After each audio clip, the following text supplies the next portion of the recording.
Hello and welcome to my channel AB Make It Artworks, where we do what we do to make that artwork for you. And today's video is going to be an art ramble on play and practice. And during this video you'll watch me doing my own play and practice with watercolors. The set is a Winsor & Newton set. I think I only spent $15, maybe $20 on it. I can't remember, but watercolors are kind of one of those resources that even if it's pricey, it lasts a very long time due to its diluting properties. I'm gonna ramble on the importance of playing and knowing how to play correctly with your art supplies, though in all honesty, there is no quite correct way to play with art supplies, except to do it. And I may touch base on the topics I discussed in my art rant about money and art, but more so in regards to how much should you pay to make art.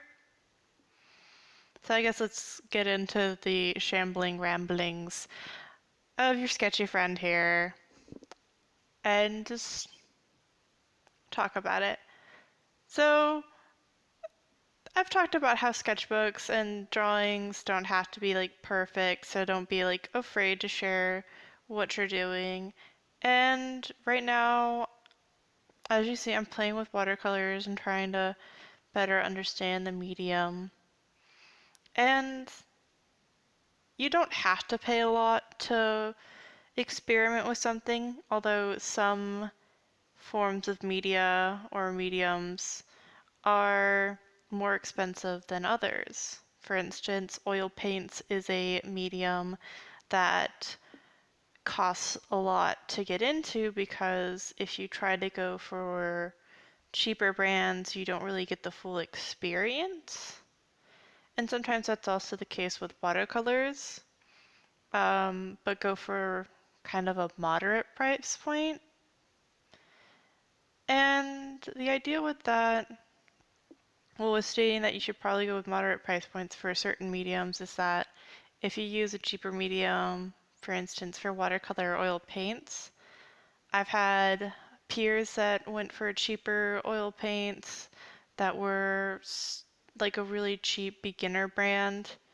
And maybe for someone who's younger, that would be a great way to introduce them. But for someone who's taking a legitimate painting class, they found that their paints wouldn't dry correctly, that for some reason it would take several weeks when the paint for everyone else would dry in just a couple days. And I mean, there's a couple other factors in regards to that, like you have to figure out whether you're going to dilute it with mineral spirits or linseed oil. If you dilute oil paints with more oil, sometimes it'll take longer and other stuff, but that's sort of something that you learn by actually using the medium and practicing with it. Like you find out that with whatever medium you're using, that there's tools, and that depending on what tools you use, you'll get a different outcome.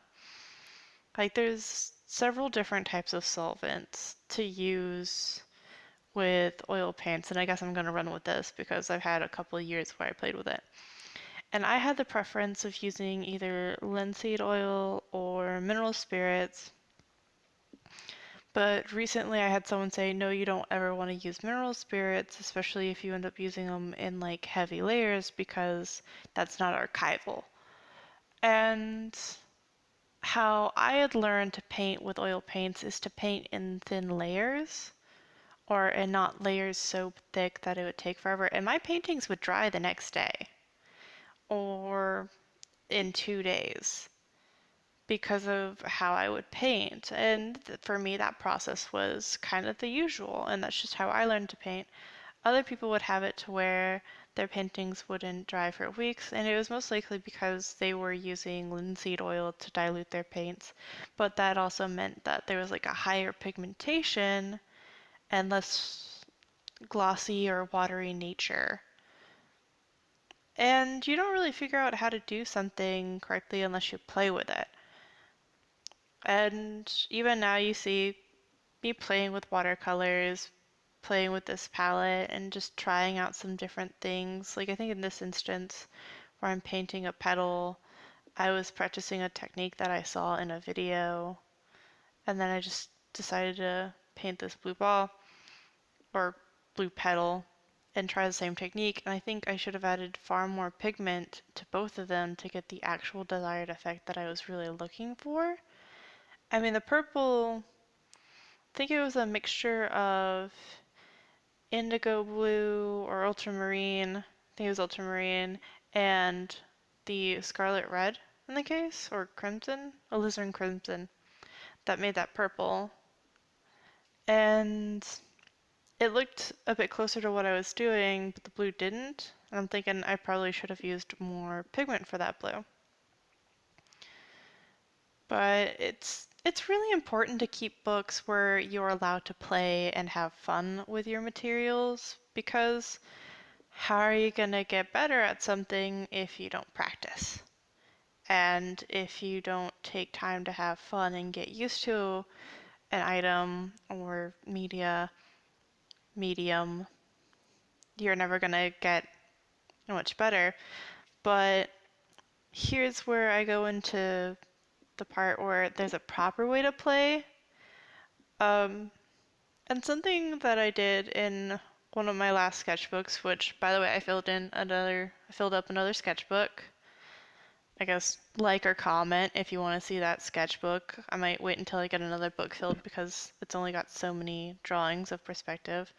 On one page I would draw the rooms. I would make a bunch of boxes, make some environments or scenes, and work on a perspective. And on the page before that one, on the left page, I would write out what aspects did I like about the drawing and what aspects do I feel like I could improve upon. And that's kind of a great way to play. Like in this way, you find out what part of the drawing or painting went well, and then what parts could have gone better. And in doing this, you give yourself a sort of self-critique, but you're actively learning and engaging with your medium to find out how can I get better, where can I improve. And as far as playing with materials goes, this is, in my opinion, the most correct way to play with materials. Like, the play itself is just do what you want to do. Do what you want to do, have fun with it, try to figure out the material in a way that suits your needs and suits the way you make art, but also take the time to actually absorb what you're doing. Like, having fun is good, but if you're mindlessly having fun and not actually observing what you're doing, the fun that you're having is no better than just. There's a silly expression in a couple of art books that when you draw for yourself, it's like masturbating. When you make an art piece, it's like making love to the world. And it's a great example. If you mindlessly do something with no actual intent on how this could benefit future work or be used to express an actual emotion, you're just playing with yourself. And that might be like a weird notion in your head to think of, to visualize, that if I'm playing with my materials and not actually learning from it, it's no better than me playing with myself. But if you do look to make this more than a hobby or get more in tune with your media, you kind of have to think, well, how could I get better with this? And how can I convey meaning better with what I'm using? And by taking that time to see what you're doing while you play, you kind of better understand and you learn from your play how to do it better. And just keep it sketchy. Do what you do, make your artwork for you, but also just pay attention to what you do so that you can know that you're actually making artwork for more than just you. And anyways, I hope that you like this video, that you leave any comments of your thoughts on sketchbook play, and how you play with media, and what's even your preferred medium. Um, Hopefully you'll subscribe for more sketchy content and make sure to do what you do to make that artwork for you. And have a lovely day. Bye!